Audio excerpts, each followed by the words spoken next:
Hey, what's going on, everybody? For this video, it's going to be a little bit something different. This is going to be a Chikara King of Trios 2011 retrospective. We're at the 10-year, well past the 10-year anniversary mark of these shows. So, instead of doing another ROH Classic review, I thought this was more appropriate because when I look back at the YouTube videos, this is like the one review that I feel like needs to be redone again. I just wasn't happy with the way the original one came out. A lot of it just had to do with I got my DVDs late, later than everybody else because these were so high in demand when they came out.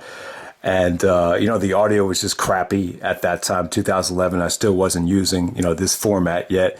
And I think I had a time limit restriction, maybe 15-minute time limit. So they were broken into like 2 videos. Plus, it was just a bad idea on my part. I thought, because I did it late, I should combine it with Creatures of the Tar Swamp, a show that actually featured Claudio and Eddie Kingston in Brooklyn. That main event, just the way the whole video came out, I just felt like it needed to be redone. But this isn't going to be more so a review. And when I watched these shows back again, very difficult tournament to review. I think the more appropriate way to review this would just be to do one DVD at a time, to try to remember. There's just a lot here. So to try to remember everything all in one sitting, it's pretty difficult to do that. And you probably needed to watch it 2 or 3 times to really grasp everything, to talk about it on a comprehensive level. So yeah, man, this will just be more of a fun retrospective video. Definitely don't want to do a match by match, but it's been a long time since anybody's talked about Chikara. I mean, you have to go back to maybe 2013, maybe the end of Chikara, all that stuff. When the last time I actually talked about Chikara, but they really made a name for themselves. I would definitely say. I know 2008, they did some great stuff. 2007, Chris Hero was there. They did some really cool stuff with Quack and Hero. But, I was a huge Mike Quackenbush fan. He was actually wrestling sporadically in Ring of Honor, depending on where they were from. And then I remember they got a little bit of buzz. King of Trios 2009, they had a 4-way match. Obviously, El Generico, Jigsaw, Kota Ibushi, Nick Jackson of the Young Bucks. That match is friggin' incredible. I might just review King of Trios Night 2 2009 just to talk about that match again. I just want to see it so bad. That's like 10 minutes of like wrestling heaven right there. But yeah, that match got a lot of attention. And then when they were on the Dragon Gate USA show, they actually wrestled. They actually had like a Chikara Showcase match, which was just huge for them. I think everybody just got hyped about that. Then you had the whole BDK angle starting. The Bruder Shaft was like a, Claudio Castagnoli's heel stable. I did a whole video about that. It's very intricate. It's very in-depth. So I'm not going to get into, everything that went on with that angle. But, 2010, they just had, an awesome year in terms of the whole, BDK storyline. And then when you get to King of Trios 2011, they were rolling, man. I'll tell you, I was just watching Big Rat's, I didn't watch his whole review. It was like 45 minutes long. But I watched his review of, I just got through the first night, and he was talking about, I almost forgot about this, like when these DVDs came out, they were selling so much that they had to be on back order, and that's why they took so long, to arrive. But and usually they would never do that. Like they would never get the DVDs up the very next day. But there was so much money to be made. They definitely worked overtime to get all these DVDs shipped out the very next day because they were DVD minus R. So you could do that with the DVD minus R, which ROH and PWG they didn't duplicate to that format. So it was a little bit different, but yeah, man, King of Trios 2011, like when I look back at the atmosphere, the crowd, the reviews on YouTube, just the hype for this show. To me, this was like the apex of Chikara in terms of like popularity, in terms of the buzz. When these shows came out, man, everything was sweet. The spring of 2011 was just a really good time. For independent wrestling. ROH was still hot. PWG was in the midst of their best year. Dragon Gate USA still had a little bit of buzz. Evolve was, I remember I was just at Evolve 7, right, in a couple weeks after these shows took place. So, or maybe before they took place. So yeah, man, this was definitely just a great time to be an independent wrestling fan. But yeah, let's. This isn't going to be a match by match review, but with night one, I'll just break down some of the teams. So. Yeah, King of Trios. It's really cool. And, one of the videos I've been contemplating doing is like a fantasy, dream scenario, King of Trios, where you just get like the, trios from all over the pro wrestling spectrum, like your WWF Attitude Trio or your Ring of Honor Trio or your TNA Trio. I think I want to do that down the road. But yeah, so let me break down these teams. We had Team Olay, which is actually 3.0 and El Generico.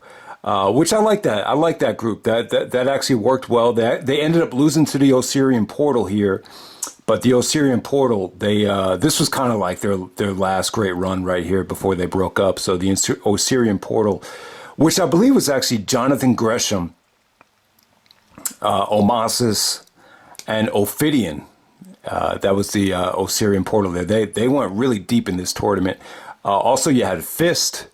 Team F.I.S.T is actually Johnny Gargano, Chucky Taylor, and I believe it was Icarus. Icarus is he's like the bad kid on the block. Like, he reminds me of this kid across the street who I always had issues with. He was always trying to fight with me. He really reminds me of him.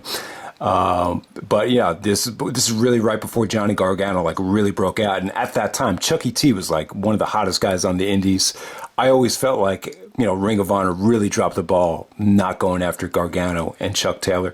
And then they actually took on Team Australia. Team Australia just had a forgettable performance here. I really couldn't get into, the match that they had with F.I.S.T. I totally forgot about this team.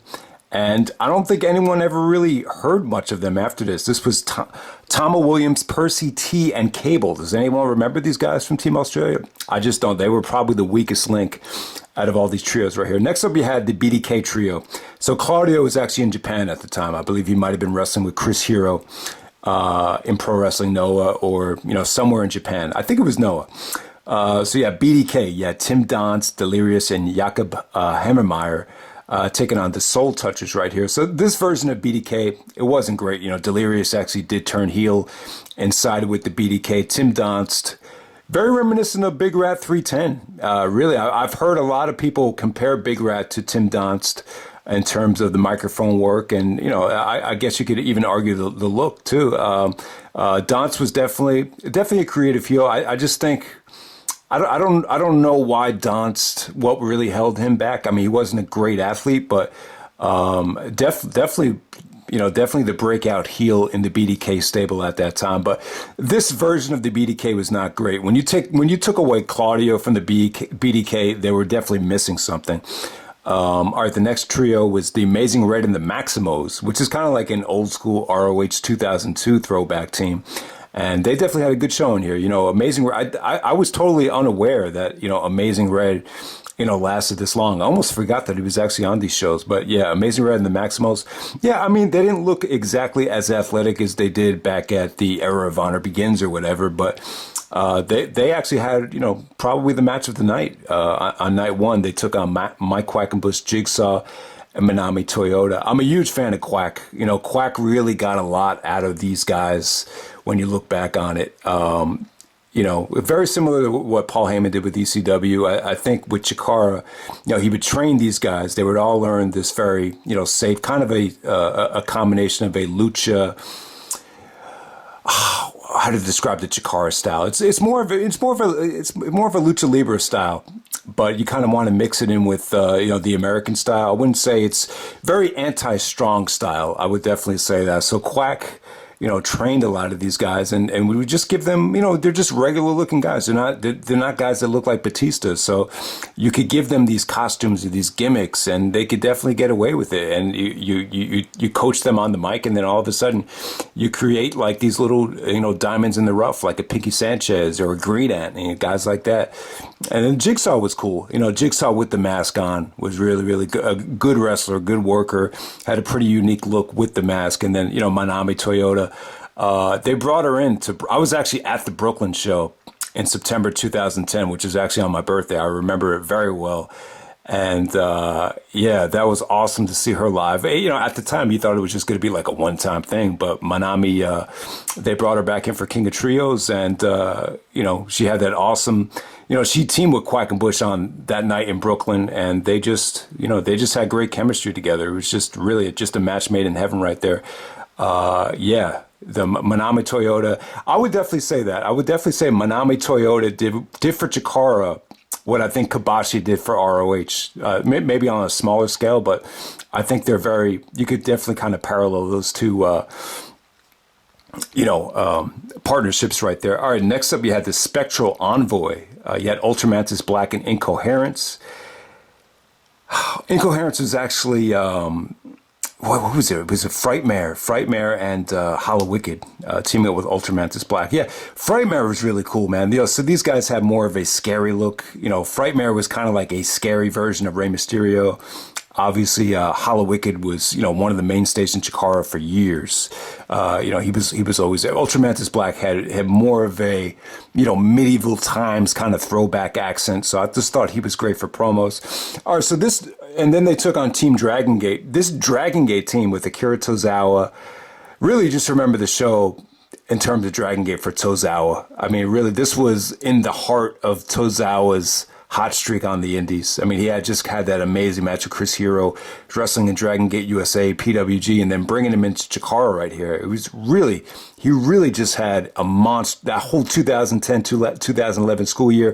Tozawa just had a monster year on the American indies right there. And then, you know, at the time, and I'm not very happy about some of the videos I did in 2011. When I look back on it, I was very naive, very spoiled wrestling fan. I think I said something like, if you're going to bring Dragon Gate in, why not just bring in the top guys? But, you know, I'm not, you know, I'm living in a fantasy world at the time, and I'm not really thinking like, you know, there's only so much money you have to spend. I mean, this is Chikara. This isn't the you know, they don't have that much money where you could just, you know, attract the biggest names. Now, it would have been cool to see like a really big budget King of Trios where you bring in, you know, all the megastars all over the world, but it's just unrealistic. But, you know, someone pointed out in the video that, you know, they thought it was cool to bring in, you know, some of the underrated, you know, Dragon Gate guys. So you had Tozawa, who was really making a name for himself, but he wasn't like the star that, you know, Shingo was at the time, or even, you know, Sema. So you had KAGETORA and Super Shisa. Yeah, good guys, but you know, they weren't quite like up to par with, you know, being able to main event like a Dragon Gate show in Japan or anything like that. But they were good, man. They were really good. And Tozawa just had an awesome weekend. Once again, Chikara was good for Tozawa because he could really do a lot of crowd stuff. You know, he really connected well with the crowd, just like he did in PWG. So next up you have Matt Classic and the Throwbacks, which is a very fun team. Matt Classic is actually Cole Cabana, and then the Throwbacks were Sugar Dunkerton and Dasher Hatfield. They have more of like sports gimmicks. You know, one guy's Sugar Dunkerton is more of a basketball throwback. Dasher Hatfield is more of a baseball guy. So they did some cool stuff in this match with Team Osaka Pro. They did like you know, foul shooting. I guess it was bowling, baseball. You know, they just did a lot of you know, different stuff here. And then with Team Osaka Pro, Team Osaka Pro was great. They actually brought them back in again. So you had Daisuke Harada, Atsushi Kodaje, who's really fast, really athletic. When I first saw him, he really reminded me a lot of Masato Yoshino in terms of the way he moved and his athleticism. I thought he was incredible on both King of Trios, 2010 and 2011. So you had Harada, Kotoji, Atsushi Kotoji, and then you had Ultimate Spider Jr. from Osaka Pro right there. So this is more of a comedy match, but it was just a lot of fun. But, you know, Osaka Pro and F.I.S.T, both years, 2010 and 2011, you know, they might have stole the show both years in terms of the tournament matches, without a doubt. Also, you had the Colony, Green Ant, Fire Ant, Soldier Ant taking on the Batiri. So the Colony is really, really, really cool. You know, they come out with the Dave Matthews Band song, the Marching Ants song, and they're just great wrestlers, though, man. You know, they really, all of them are very athletic. They could really move, and you know, they do these creative, you know, double team moves. The I think one's called the Ant Hill, the Marching Ants. They do a lot of, just creative things where they like parachute one guy off of his shoulders, and just a lot of creative high spots from them as a tag team. So I really like the Colony. The Colony ended up winning this whole thing here, and it just had a nice feel-good victory. So yeah, the Colony, when you look back on it, it's just really cool to see. Like when I think about Chikara, I think what attracts a lot of people to Chikara, and in pro wrestling as well. I remember the movie that Paige did with The Rock. I think Vince Vaughn, the trainer, asked her, like, why do you want to get into wrestling? And I think the answer she gave was, it just takes me into another world. It takes me away from reality. And I think that's why we all watch professional wrestling to a degree, because it does. It does take you into a world where you really want to forget about, some of the negative pitfalls that, you have to deal with. But I think more than anything, Chikara just had such a mixed bag of just like everything. This really just took you inside like a pro wrestling dream. Not everything was for everybody though. They did some wacky things. A lot of people that take wrestling really serious probably don't like Chikara, but it really was something that you could just show to everybody. Chikara, like the Colony, I've never seen like a tag team that could appeal to so many different ages and groups like the Colony, because it could appeal to the most technical of wrestling fans, because obviously they were all trained by Quack. But then at the same time, if you're like a 8-year-old kid in the crowd, like they would probably be your favorite tag team as well. So yeah, so obviously you guys know I was really high on the Colony. The Batiri, Simbodi, Obarian, and Kodama. Kind of a scary tag team, but to me these guys were never like in great shape. I was never really that sold on the Batiri. I know there were some controversial things with them in YouTube back in the day, but yeah, they were cool. They kind of gave Chikara more of that Halloween, type of feel. But, I don't think anyone really totally got behind the Batiri as a serious threat right there. Also, you have Team Minnesota, Eric Cannon, Darren Corbin, and the 1-2-3 Kid. Eric Cannon really made a name for himself with the strong style. He actually did be a part of Dragon Gate USA. I think he did team with Sammy Callahan, the Dirty Ugly Fucks. I think that's the name of their team. And the 1-2-3 Kid, Sean Waltman not going as X-Pac here, 1-2-3 Kid, because Chikara is more of a PG-oriented company, going up against Team Michinoku Pro, the great Sasuke, Dick Togo, and Jinsei Shinzaki. Yeah, so great tag team here. But, this is more of a nostalgia show. Obviously, the Michinoku Pro team, they're not in their prime. It's not 1994. And, Shinzaki, better known as Hakushi from the WWE. Him and X-Pac him and 1-2-3 Kid had some great matches back in the day. I think they actually wrestled on one of those Raw shows I reviewed, the one with Shawn Michaels and Owen Hart with the injury. And Dick Togo was really in his prime on this show. He probably was like the biggest Japanese special attraction here, along with along with Tozawa and what's the other guy's name? The Osaka Pro guy. So yeah, Dick Togo had a really, he really did, make a name for himself on the indies in 2011. He did wrestle in PWG as well later on that year. So yeah, man, I mean, so this lineup right here, it's a mixed bag, but I would say, a lot of the Japanese talent that they brought in, I thought they really stole the show. But when you look at how Chikara booked this thing, it was very homegrown oriented. F.I.S.T ended up advancing. The Colony, F.I.S.T, Osirian, Portal, like those are the three biggest teams that they pushed right there. And then obviously Team Michinoku Pro went pretty far as well. But if you look at the top 3 out of 4, it's pretty much just homegrown Chikara teams. And ultimately F.I.S.T took on the Colony in the finals. So one of the other things you get to when you get to King of Trios, they do this Rey de Veladores tournament. They have these 2 4-way matches of high flyers, and then on night 3 they'll have the 2 winners face each other. So the one in 2009 was just sick. I forget who the finals was in that thing. It might have. I'm assuming Kota Ibushi probably advanced to the finals, but I have to go back and watch it. But yeah, they brought in Zack Saber Jr. for this show. And it was just, this is really all he did. And I just feel like he was kind of wasted. I was actually at Evolve 7 when they brought him in. So, you know, I actually did get to see Zack. I guess it was a week before this show actually happened. So he didn't just come to the States just for this, because this wouldn't have been enough. But you know, Zack Saber Jr. is not really a high flyer though. So this friggin' match right here, it was pretty much ruined by Derek Sabato, the referee. You know, the BDK had their own referee, and he would really get in the way here.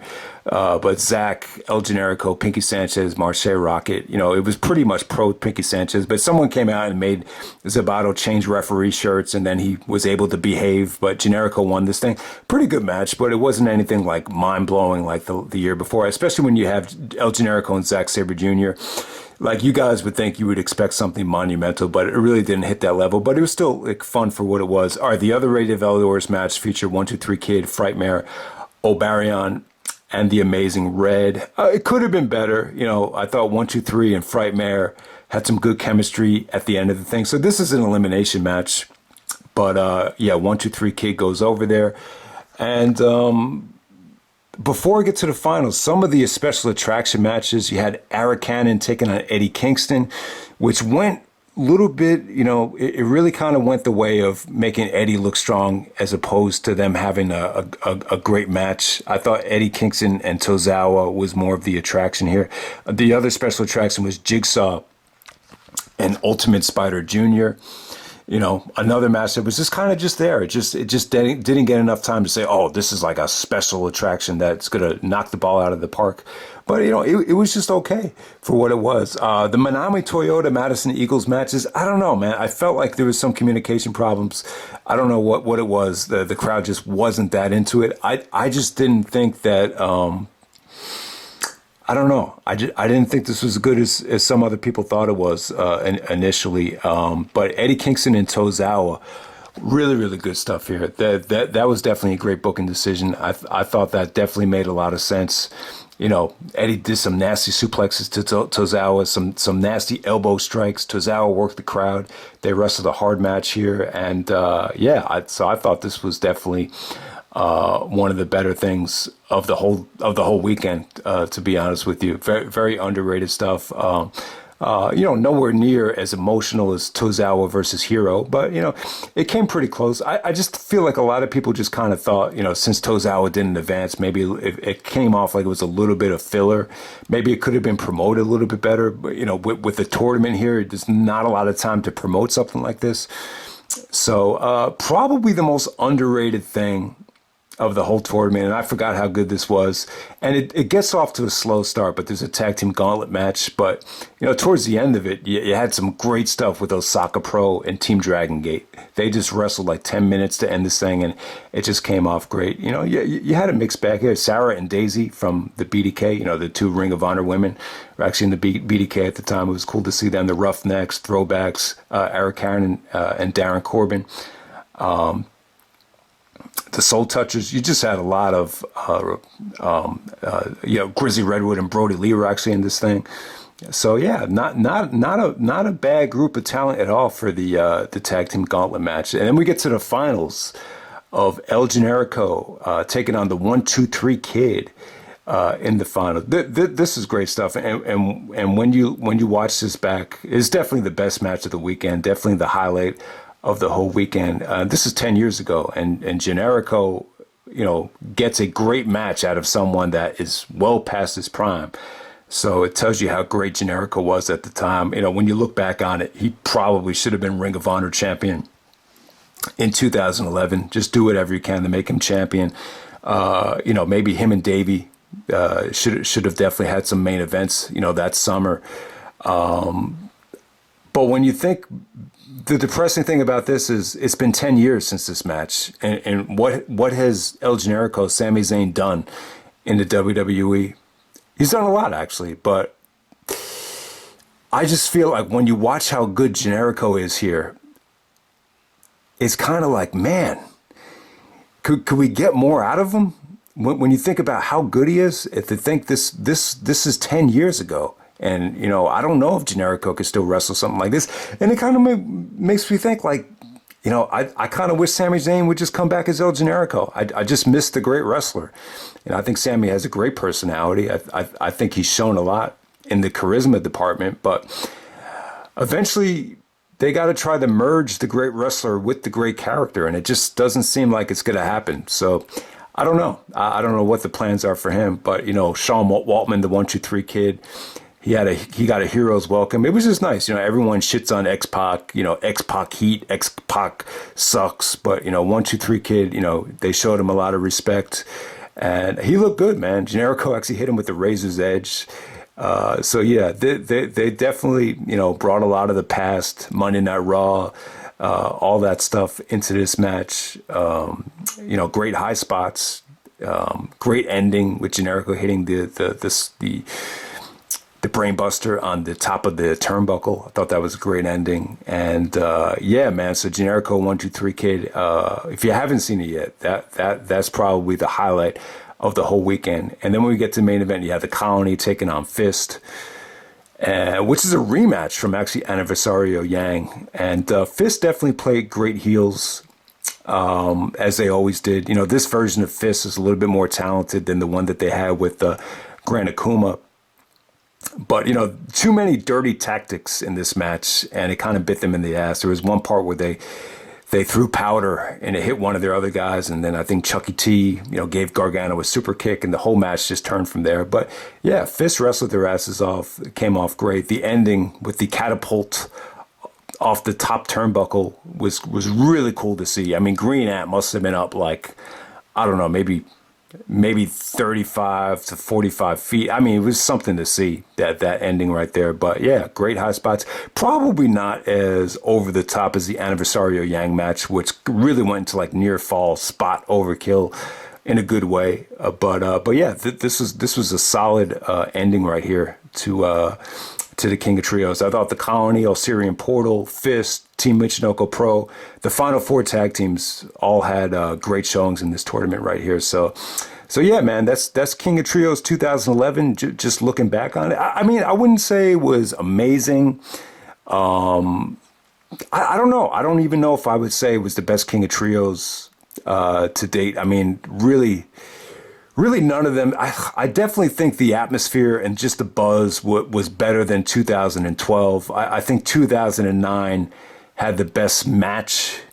I think 2010 probably had better storyline implications. But I think when you look at 2011, probably the best crowd, probably the best atmosphere, definitely the most hype on YouTube, and definitely probably the most variety in terms of like nostalgia, international flavor, women, great wrestling, homegrown talent. Just a lot of good stuff here. So yeah, man. And then they paid a lot of tribute to Larry Sweeney as well. You know, Quack and Eddie Kingston were very emotional this whole weekend. So yeah, so that's King of Trios 2011, the retrospective. You know, as I'm doing the review right now, I can see why I had such a tough time with it at first, because, you know, there really is a lot to remember here. And I just think for a show like this, it probably would have been better to do it like one by one, like I did with Battle Los Angeles 2016, you know, doing one show at a time. There's just so much here. But yeah, man, if you haven't seen it yet, definitely check it out. I can't believe we're at the 10-year anniversary yet. So it should be interesting to see how this video does, because I know a lot of people probably forgot about Chikara, but then at the same time, there was a lot of people that really loved Chikara.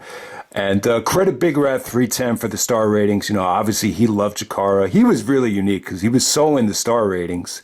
But then again, like, Chikara was his favorite promotion, a company that really wasn't about the star rating. So I always felt like that was interesting. But he had a lot of passion, a lot of charisma, and all those guys on YouTube that came and promoted Chikara, you know, they all loved it. You know, Chikara was never I always was very candid, and I would say Chikara's not my favorite promotion, but, you know, they obviously, for shows like this, they really got a lot of people's attention, and it definitely delivered. So yeah, credit Big Rat for the star ratings. I'm going to use his star ratings right here because I can't remember everything. So he's kind of a better judge for Chikara than somebody like me. But yeah, man, I hope you guys enjoy the video.